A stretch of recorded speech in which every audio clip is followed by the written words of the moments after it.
La croix, c'est dégueulasse. Ça vous choque, mais je rappelle que c'est un supplice, une torture, une souffrance extrême.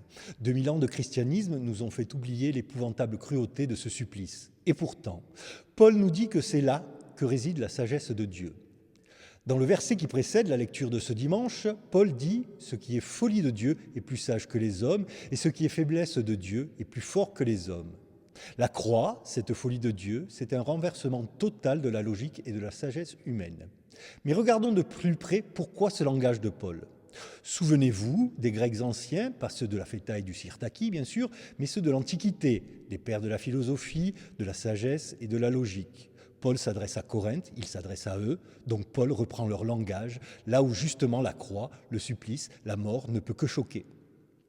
Il ne le fait pas n'importe comment d'ailleurs. Il dit aux Corinthiens « Regardez-vous, vous êtes simples, modestes, peu instruits, vous ne faites pas partie des élites et pourtant c'est vous que Dieu a choisi et c'est vous qui l'avez accueilli. » Encore un message contre la logique des temps et peut-être même la logique des concernés. Pourquoi encore? Parce que les Corinthiens, dans leur division, reviennent aux vieilles logiques de la vieille sagesse, les logiques de pouvoir, de domination, de prestige, de richesse.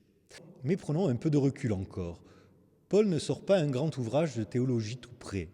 Il connaît les Écritures, il est pharisien, mais face à la division de l'Église de Corinthe, la croix et les Écritures lui inspirent cette nouvelle théologie, une théologie qui sera chrétienne. Une théologie qu'il invente sur le moment, un message radical qui renverse tout.